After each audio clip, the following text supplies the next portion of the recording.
Your job descriptions, even hourly, whatever it is, make sure you kind of have that down and say, okay, here it is, and this is how we're going to do it. Because once you say somebody's hourly, you got to track it.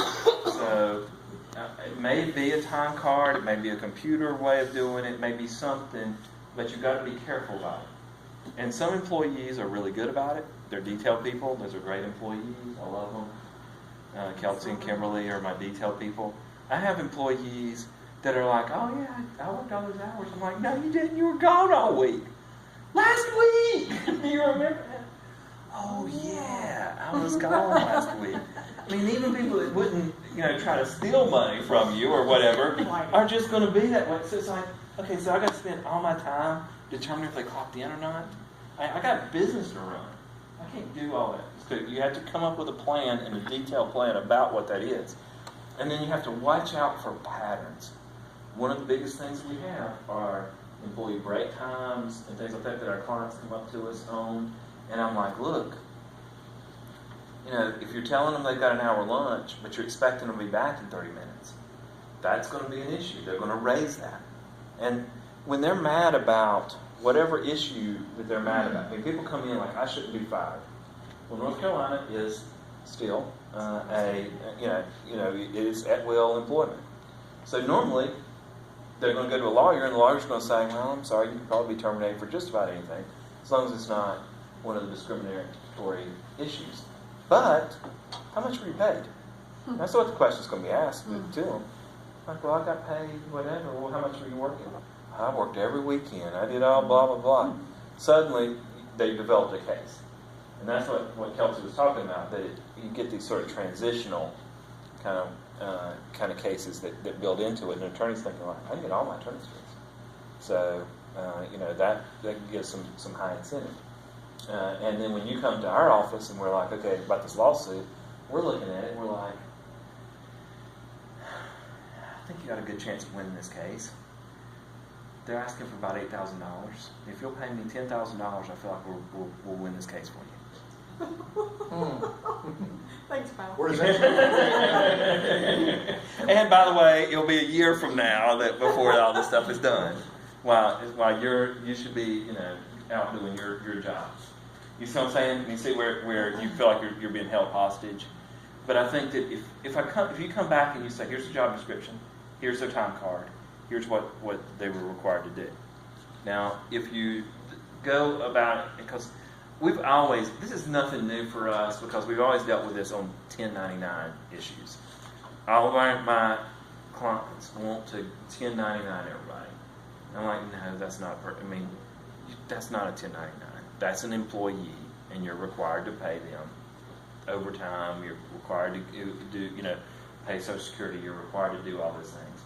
That fight has always been going on, and that just continues on. My goodness, even Microsoft did it. There's a lot of those kind of, this fight's not necessarily new. It's just that middle management that's really killing. Because that middle manager that you kind of expected to be a salary person is now not going to be salary. So you've got to limit their hours. So then I think you got to go through and you do your description. You tell them you're going to work 40 hours, and I mean it. And you follow that up, and you make it very clear to them exactly what's going on. Make sure that they know why you're doing it this way. Okay. So that's a little bit more of what I think is like the rubber meets the road. Is go back, make your descriptions, keep to it. I think Kelsey's right. In the end, probably if they're under the 47, classify them, pay them an hourly amount, and pay them overtime if they work overtime. And then you make your decision of whether or not you want to keep them in that employee role. Yeah. Can I ask a question? I think from when we talked to different businesses and when this issue first came up, I think people were concerned that this was only affecting nonprofits. That they did this to protect nonprofit executive directors and things like that from working 70 hours a week, 60 hours a week, and getting, Probably because the nonprofits were out on top of it early, but I don't think that they're specifically dealt with in this. There's no doubt that Kelsey's friend, when we were talking about the example she gave earlier, is like the perfect example of this of that role, and it's really a shame because I mean that nonprofit can't afford to pay her, and she knows that. I mean, it's like, okay, can I? See, you can't complicitly allow somebody to violate the law. You know, you can't say. I mean, in 1968, a slave could not say, "Hey, I want to continue being a slave. I kind of like it here. I enjoy what I'm doing." You know what I'm saying? And that's the same kind of stuff that you're looking at right now. It's like, no, it's not. Just because you took care of them really well and they were whatever, slavery's still illegal. That's the same kind of situation I think that you're looking at now. Is like, I'm sorry, you've got to pay them, and if that means you got to let them go, then that's what's going to happen. And I don't know where. I mean, I feel like that's going to be probably some of the cutting edge area of it in terms of what you might see early, because people that do things out of passion are going to be people who work exceedingly amount of, where now that's going to get a lawyer's attention and be like 20 hours more a week every week for 50 weeks. Now you're talking about a pretty big case, and you know. So I do believe that would drive it, but how many nonprofits and then maybe businesses are going to close because it's like that job can't be done in just 40 hours? I mean, there's I'm on a couple of nonprofit. I'm on a couple of nonprofit boards right now. I would say in the next 10 years we'll have half the nonprofits we have right now. Wow. That would be my feeling about it. Now I may be wrong about it because they may save it on the backside because they may make companies in as far as grants, things like that. But I think it will become like hospice is not going to close. There's going to be, because that funding comes from different sources. But for the person who says like, okay, we're going to make our money in admissions fees to our art exhibits and things like that. I mean, those guys. So we can pay a director $20,000 a year because they love it. I don't know how that kind of nonprofit operates, and it's a lot of nonprofits. So I don't know. But well, actually that's a good leadway. Look at the very beginning. The House of Representatives. I mean, people. You guys know this is. People are upset about this. I mean, there's a lot of small businesses and that kind of stuff that are like, go into the legislature, that stuff. The House recently passed, last week, a law to take effect for this law to at least go to June 1st. But today, because Kelsey was making me update this video, she's that detailed. Today, Obama promised that he would veto any date change. So, I mean, we're talking about cutting edge Prezi you're getting. This is literally like straight out of off the press. Today he said he will not sign something. And there's no way there's enough votes to override a veto. I don't think the Senate would change it anyway. I just don't. The Senate doesn't do squat. Everybody knows that's not a political statement. That's just truth. The Senate doesn't pass anything. The House will. But probably... We actually, at first we thought that it would be enough, because we thought, during the election cycle, we thought this is a really bad law to be going into effect right now when everybody's being voted in or whatnot. And I think that this is where, when you have a president who's not running, I think if you had a president who was running, they probably would be more apt to do this. I mean, this doesn't exactly divide down political lines. I think that what you'll see is there is a political side to it, but it's also geographic. If you're a poor state, this is going to affect you a lot more than if you're a rich state.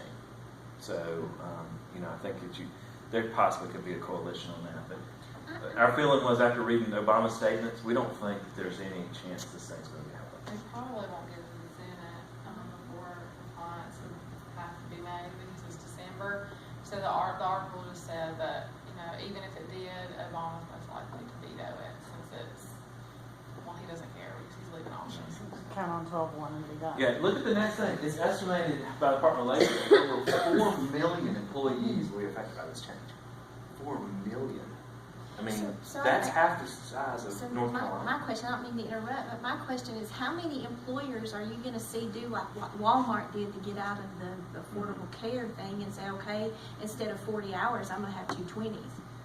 I'm gonna hire 2 people to be part-time instead of have 1 person be full-time. I think a significant amount of people will do that, and well, let me just give you a little insight. This is me and our owners. John Kreutz and Brandon James are owners with me at our firm, and you know, we hire a lot of people that are in I call them Harry Potter generations, but it's millennials, and they've all read Harry Potter, so it makes it easy for me to relate. Like, okay, well, I really like Harry Potter, and I get it, because I feel like it's more, because millennial has a negative turn to it, and I really think it's more like, okay, you know, not to give anything away, no spoilers on the later books, but Harry just drops out of school because he needs to do the right thing, and that's completely okay.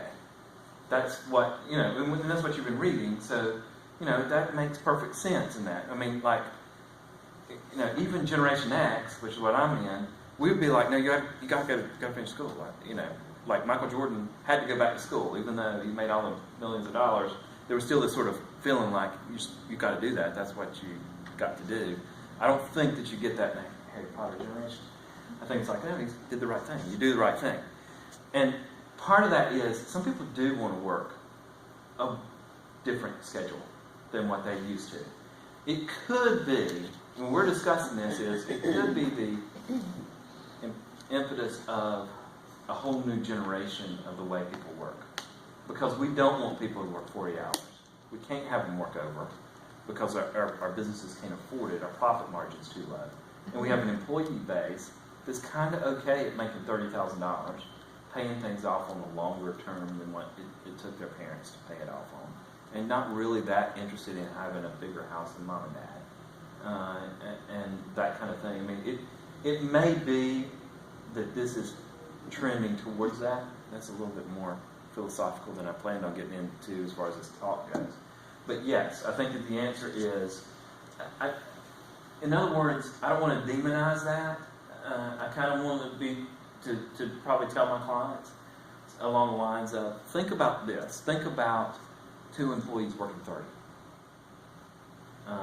And that way you're in that zone. If they need to work extra time, they can. They'll be compensated for it. You make it pretty clear as to what those rules might look like, and you may be able to find that. Now, that's all well and good, except for, well, Kelsey's super smart and graduated top of her class, so she probably had scholarships and things like that. But most people coming out of school are about $250,000 that are applying for jobs for me by the time they go through law school and that kind of stuff. So they got a long-term plan. So working, and that has its own kind of effect, because at some point you realize, like, I can't put this back in the normal kind, so I'm going to live with mom and dad the rest of my life anyway. So yes, I can see how this dovetails in to a lot of different thought processes that happens.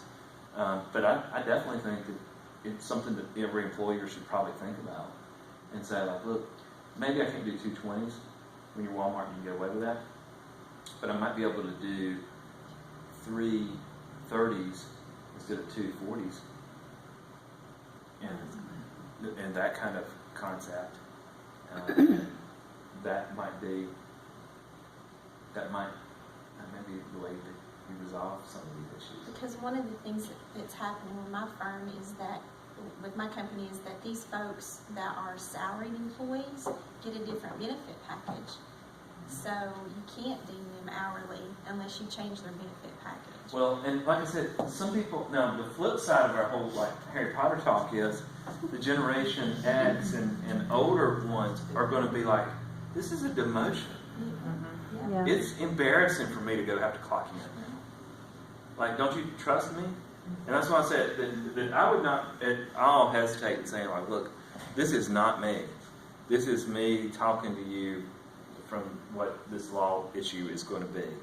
And I know that it's a little embarrassing to have to go back and, I mean, you know, even the word like punch a clock is kind of, I mean, that word sounds like, oh, Aren't there some other Working reasons to be clocking in and out? Like workman's comp and things like that?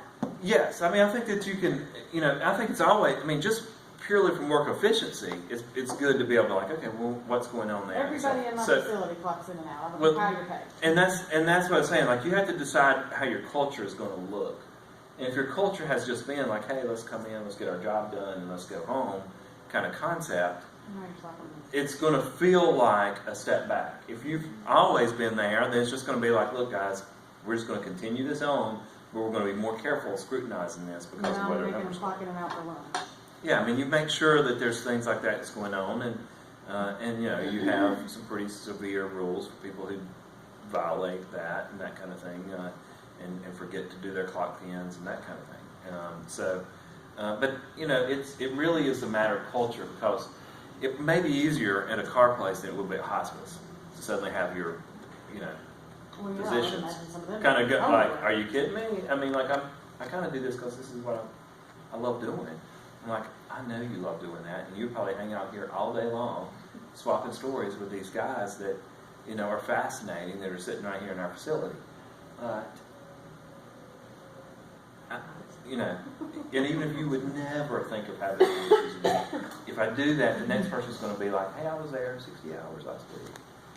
Can I ask, Time and a half. I'm not thinking about myself as much as the small businesses here in our county. And I know a lot of them that do their own payroll. So, and they don't even know about this. I'm confused about. Yeah. So, say that moves forward after December, and then what do you say to that? How can we? And I'll tell you another thing that happens. There's employees out there that would never do one thing. They wouldn't want to go to an attorney to fix this. But I'm saying, what say you about that? Well, there's a lot of things that goes on in an employee setting or an employment setting that are not going to be specifically to code, okay? And the problem with that is going to be when, because there is some benefit to that, okay? I think of like a radio station, and Kelsey will remember this because this is a sort of seminal case in law school on age discrimination, okay? You have a radio station, they changed their format, and they went to a younger, like they went from, I don't know, some kind of older music to a younger music. And of course, over a very short amount of time, all their DJs became really young. And it was a really laid-back kind of culture, and there wasn't a lot of things going on, that kind of stuff. And one of the older employees filed for age discrimination. The court really battled back and forth about how to deal with that. And it took a lot into consideration as to what the culture was and what was going on and those things. And I feel like the same kind of thing would happen, because obviously, like any criminal activity that's out there, the mafia is fine until they get caught, right?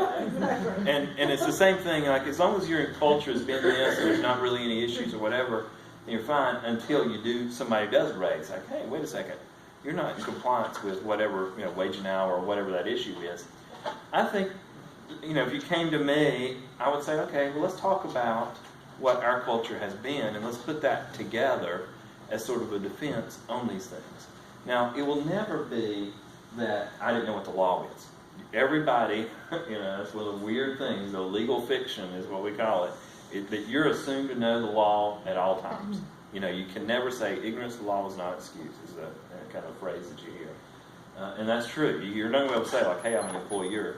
But if you say, like, look, we never have clocked in, this has never been an issue or whatever it is, and we have this one employee, and the rest of the employees are completely fine with what's going on, and we're going to be in compliance from this point forward, I think a judge is going to look and say, like, I'm not going to give attorney's fees in this case. Maybe I will give back some back fees or whatever the situation is. So I don't want to discount that, hey, here's what's going on there. Now, it is, Kelsey, correct me if I'm wrong, inexcusable for a payroll company to say they don't understand this, in my opinion. Okay, I'm just to be really frank with you. I would go back to them and I'll say like, well, guess what? I bet I can find one that does, and just make sure I'm in compliance. I mean, sometimes I have to be a lawyer a little bit, and that would be my lawyer answer. It's just saying like, no, that's inexcusable. I pay you. You're actually taking a little cut of my money, and you're required to be on top of that part of it. And so I think that would probably be both sides of the answer. You know, my answer is saying like, look, it's fine. You do what you're going to do, and you make sure that you have a good place, because that prevents you from having that disgruntled employee. But on the flip side, you've got a payroll company say, like, look, you got to keep me in compliance. You know, I don't know the whole tax code, but I expect my CPA to know it. Well, my point was, a lot of small businesses do their own payroll. Yeah. They're not aware. Yeah, I mean, I think and that would be my answer, would be that if the only reason they're going to be knocking on the door, most of them, you're going to not, that's one of the worst things about being in compliance on things. I'm sure we all can point to, like, we're in compliance on everything. Joe down the street is in compliance with nothing. Yeah. And he is getting a Yeah. deal. I mean, I can tell you right now, every general contractor in my area will point to one general contractor who does not keep workers' comp, doesn't pay his employees, doesn't do that stuff, and gets a ton of business because they undercut bids. Mhm. And there's always that sort of issue of like, are the other going to just get in together and turn them in or not? Will the employees stand up to it? I mean, I don't think I wouldn't want them building my house. You know what I'm saying? I mean, it's not, that can't last long. That can't be the long-term one. But, yeah, I mean, and it does give you an unfair competitive advantage if you're not in compliance with the law. If you are and they're not. Back to her question for small businesses. I mean, if you've got a salaried employee and you decide to make that change that you can't afford, that they're going to put them to hourly, you're looking at completely redoing a package for them, like she said, let's say you've got a salary, you get benefits, you get a health, or you get a retirement, or you get this. That's all got to be redone? I mean, how would you... How does pension? Are they going to have to look at that? You know what I mean? How does What it pension? would be on that. Exactly. All that's tied in with whether or not, okay, here's our salaried position, and we've already decided that this is what it is. This is what it is. You have to really consider their duties, like I was talking about with her, because just because they fall below the salary, if you keep their duties the same, especially like an executive person or an HR manager, you can't just lower keep their salary and make them hourly and call them. They're going to be exempt. I mean, traditional employees like that are going to be exempt. That's just how they've always been. And we haven't seen it in the court yet because it's not, this isn't, you don't have to be in compliance. But when it is, then you're going to see this litigated more, and you're going to get a more clear answer on the duty side as well. But don't you think that would prove a case against you, that they actually are salary and should still be salary if you're giving them the same salary type benefits that they had before? I know, and that's the issue. It's like the way the IRS decides if you're a contract employee and or an employee. They've got a set of standards. If they change your hours or pay, but they don't change your duties, that's their determination of whether or not, of where you stand in that. And I see them using this the very same way. Yeah, the IRS definitely gives you bright line tests, on 1099s and some things like that. And it may be that because I hadn't really thought about that part of the interplay, but like 401k qualifications and some things like that may very well be. Because if you're classifying 4 million people in a different position, then you're probably going to end up with some litigation where they're going to say, and of course the real problem here is that it's such a big jump. If this would be gradual over time, then you would have had policy changes that would have resolved that issue. And like I said, I mean, you're not going to have HR managers in New Jersey making under 47. But here you are. So, so I think that's, you may just have to kind of do some requalification about what that's going to be. Probably it's going to be a discussion back with your other providers, like, I don't know, Edward Jones or whatever, and saying, look, you're going to have to tell us how you're going to qualify this person, because now they're back on an hourly basis. Is there going to be a way to make that? Well, and it's hard to get someone to come work for you.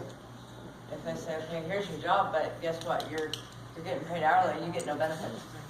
I don't have that job. I don't even want to get into healthcare, but that's, I mean, that's already going to be happening.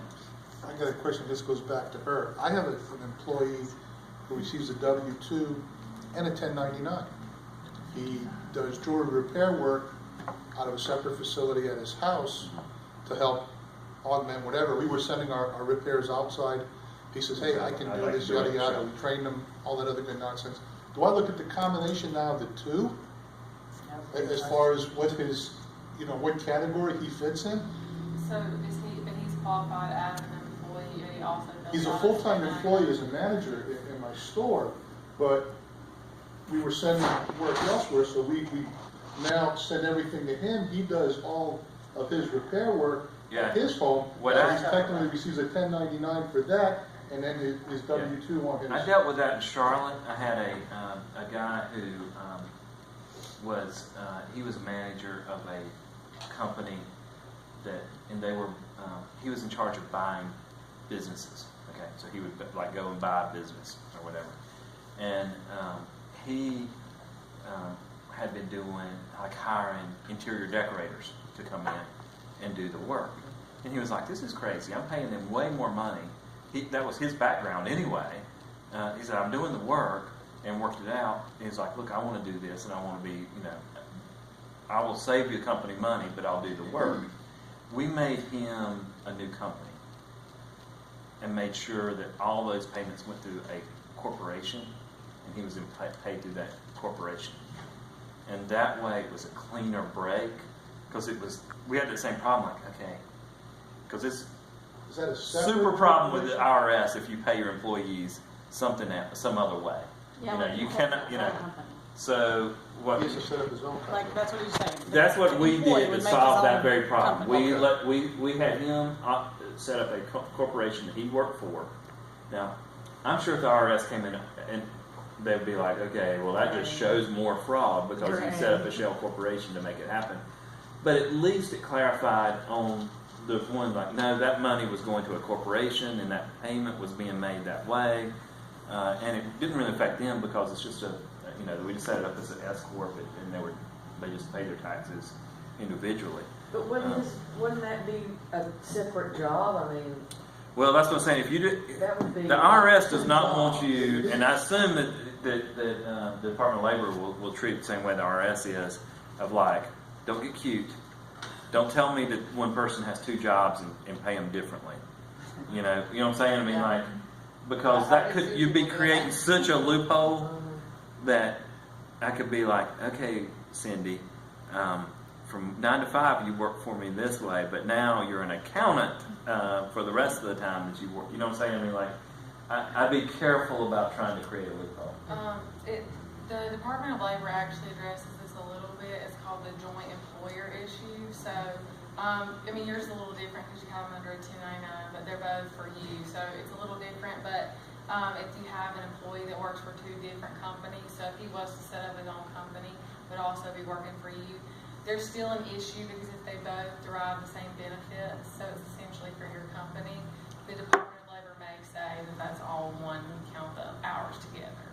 So it's just that's something you have to get really detailed in. I don't know a lot about the joint employer issue, but I do know that the Department of Labor addresses it, so it's probably worth just looking. And by the way, there's a caveat to my story about that. That employee ended up making more money on the other corporation, and now just works for itself. So I mean, he didn't really mind because it worked out well, but it was like, oh, well, that worked out way too well. So